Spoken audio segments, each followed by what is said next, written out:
Hey, what's going on, guys? This is Coach Brian Turner with another edition of the Brian Turner Basketball Podcast. And man, I got a nice video I kind of want to talk to you guys about because I'm super excited. Man, a lot of times, man, when we watch YouTube or we watch social media, we get things that's kind of sent to us through via friend on Facebook, Twitter, Instagram. A lot of times it's like jokes. There's a lot of jewels that can kind of be dropped in there.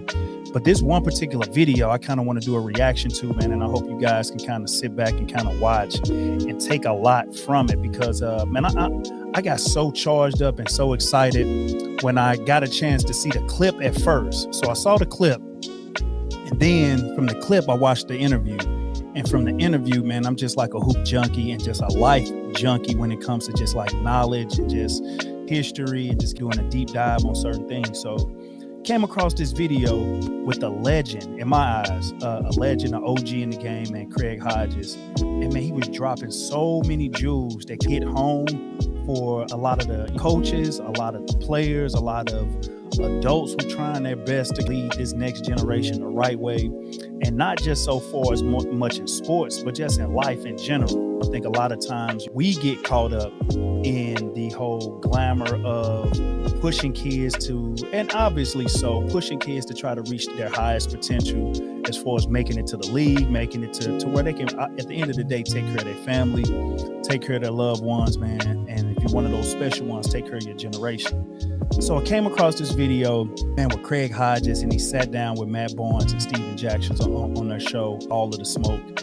And man, he was just dropping so many jewels that I just hope that this episode, that this time in our life right now of us watching these shows, don't go over folks' head to where it's like, okay, it's just here for the moment, nice little interview, and then you're moving on to the next.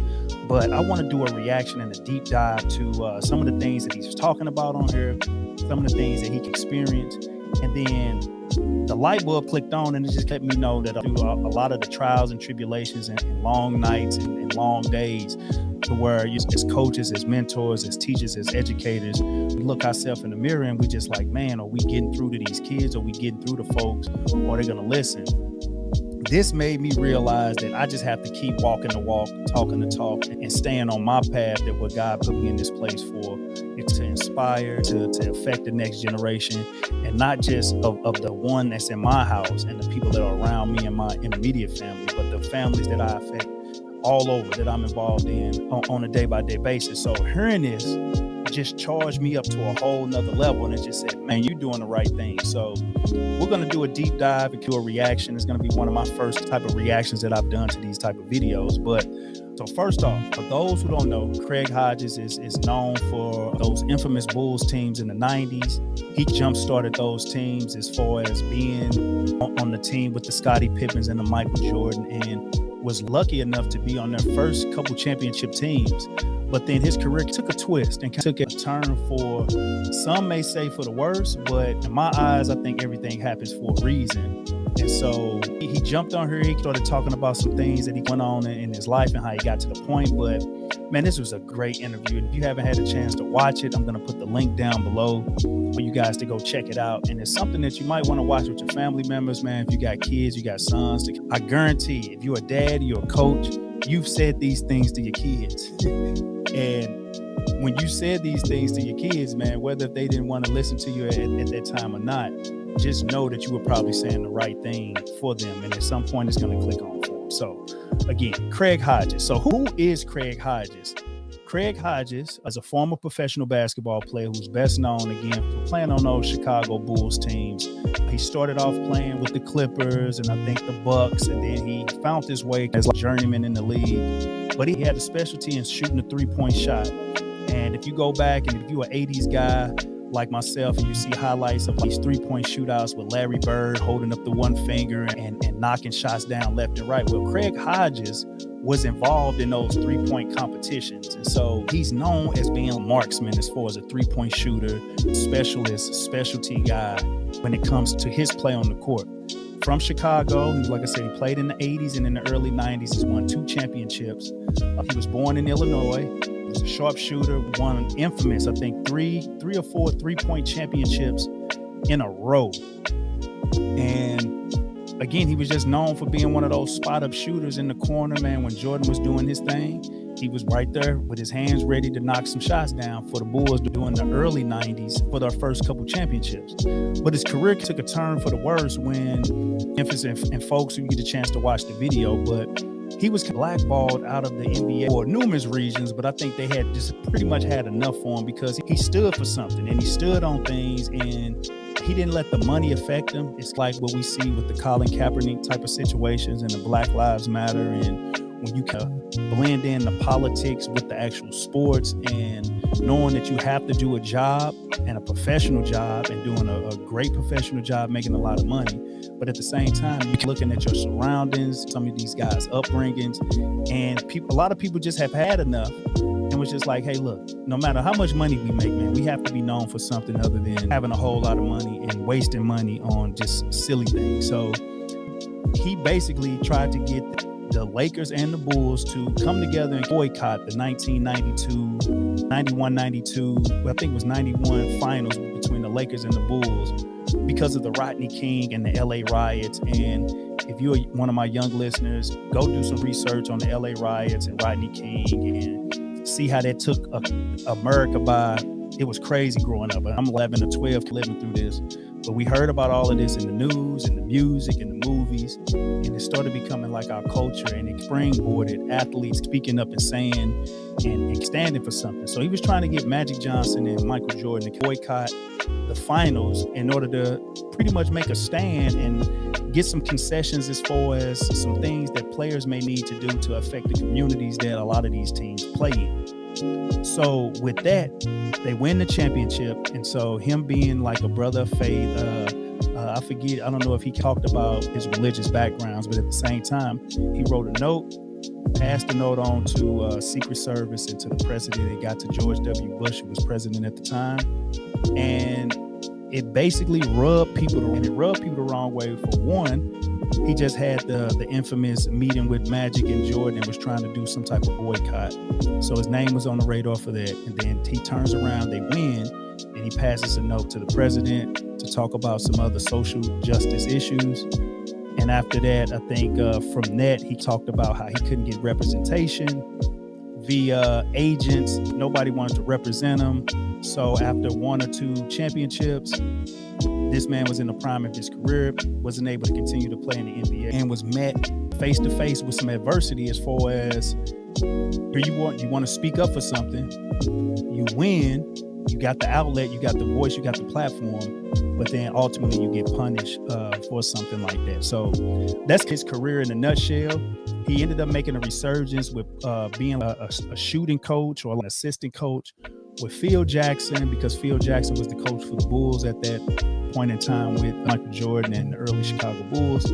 But he was lucky enough to play with Michael, and then you fast forward later, he was a guy who got a chance to coach and be a shooting coach for Kobe Bryant and the LA Lakers, and then ultimately winning championships with them. But here's the breakdown as far as what I want to get to.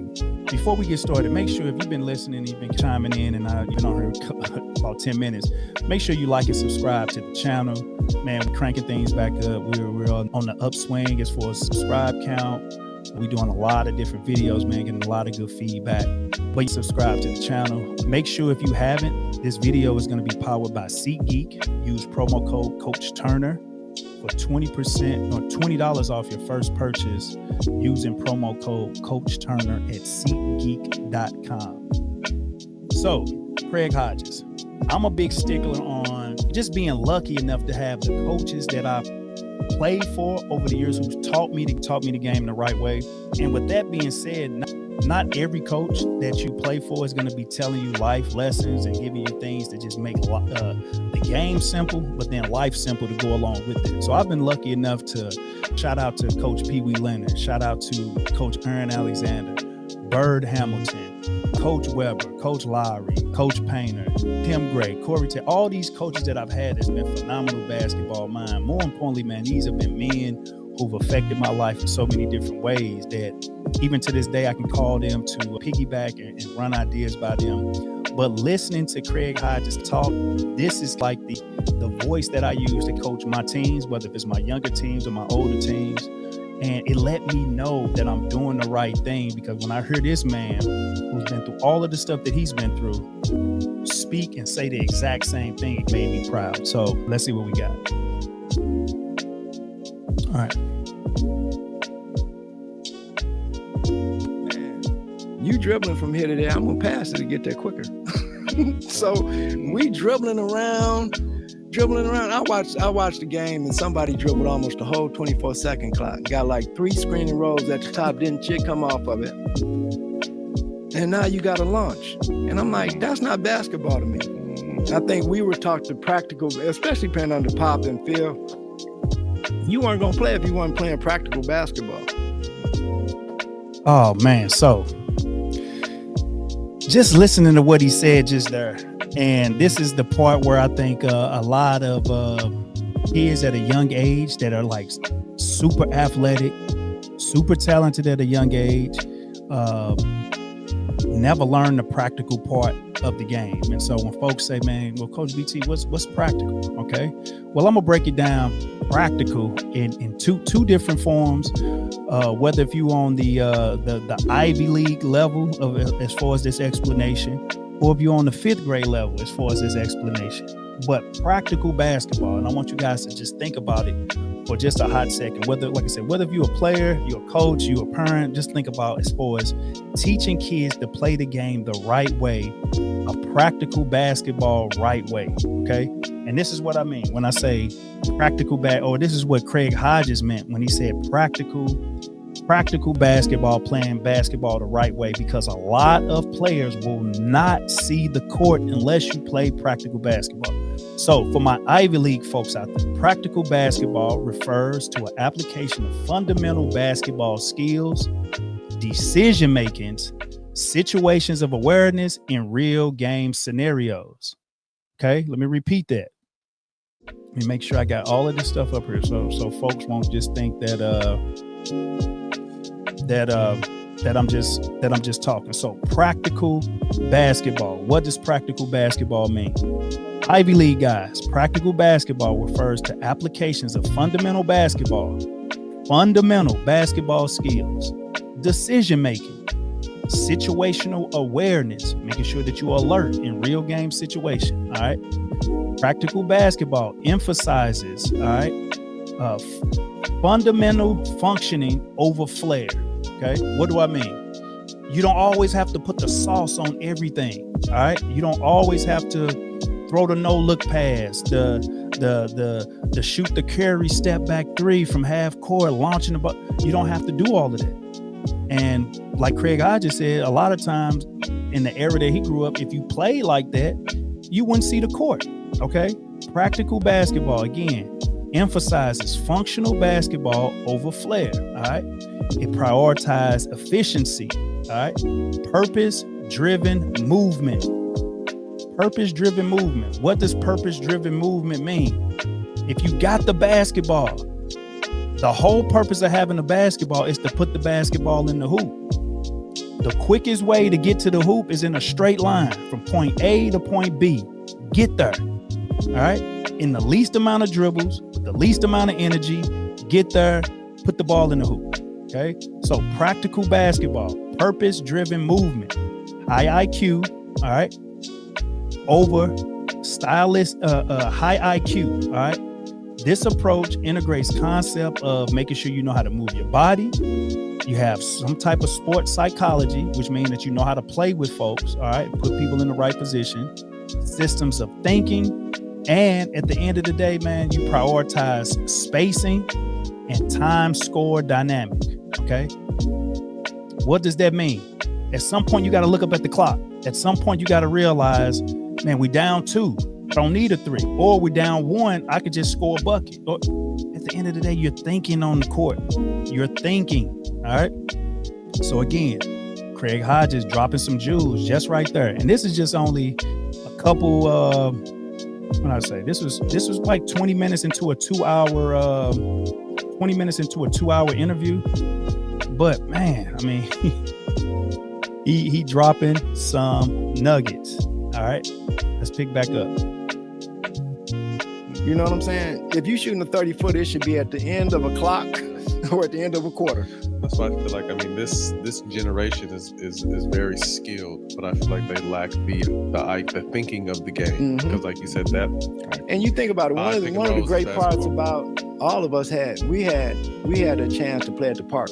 You know what I'm saying? So now, instead of playing at the park, they're with a dribbling coach.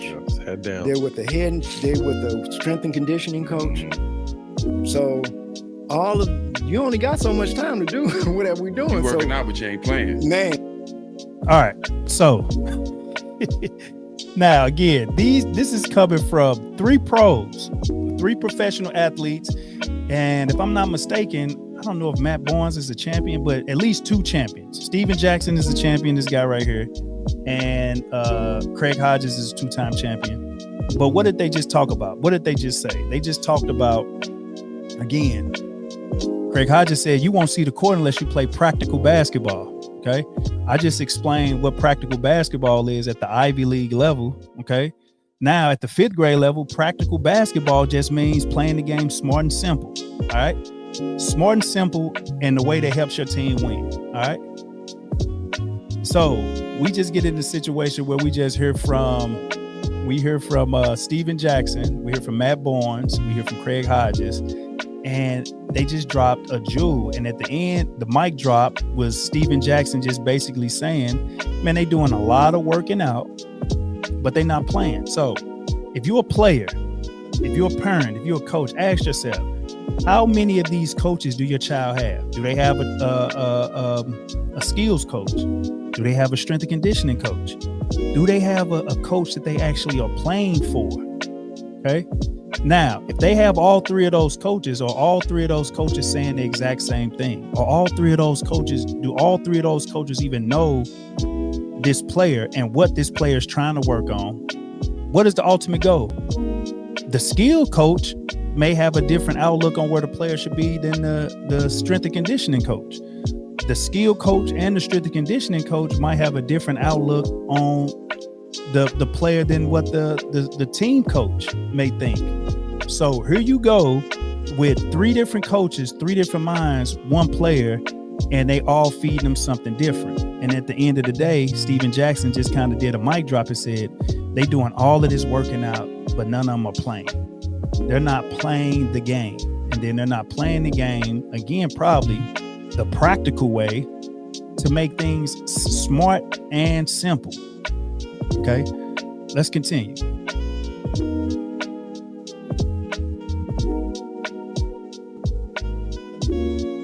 And that was the thing that we were learning. We were learning to play against bigger people, playing with younger, playing against older guys. So you learn to play against through contact and everything. Where now it's like, you know, and then when they set up these AAU programs and such, where you getting the top 5 from over here, come with top 7 over here, and now we gonna go and just dominate every place. But no.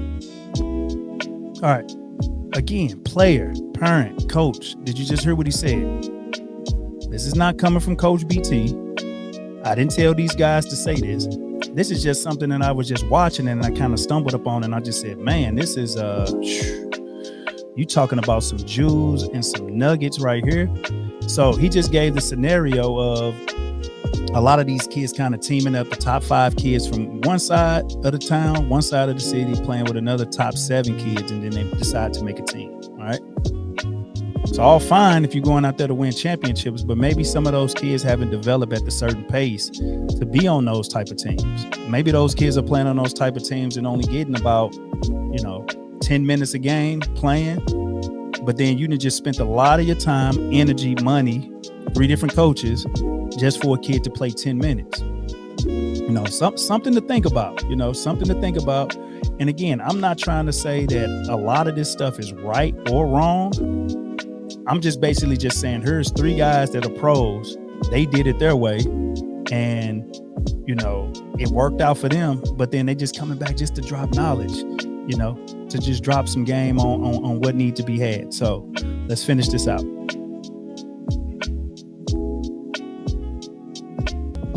Nobody's working on what their weaknesses are.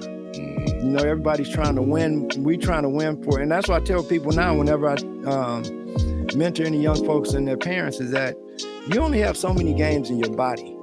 And when I say games, I'm saying when you put on when a referee is out there, when you walk into the gym and you smell popcorn, your adrenaline starts rushing, you put on a uniform, the whistle blows and the clock starts. That's different than scrimmage. You only got so many of them in your life. Now, if you're an up-and-coming player and you look like you're going somewhere, I want them to be from 22. Save up. Man, I'm trying to tell you. 22 to 32. Yep. I don't want you to be my son is the top 8th grader. Okay. Man, all right.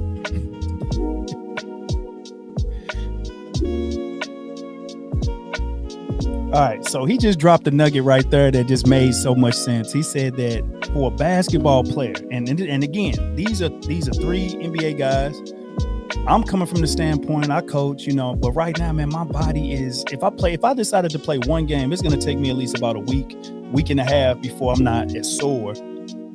And I could just imagine some of these guys that's played 10, 15 years in the NBA with all of the resources that they have, that these guys probably experience some of this stuff too, even in their retirement ages. But he said that you only have a certain amount of games in your body. And when we say games, we're talking about high level, high intensity games with referee, fans in the stands, grandparents, parents, teammates, family members watching you play, adrenaline rushing, all of that, jersey on. You only got so many of those.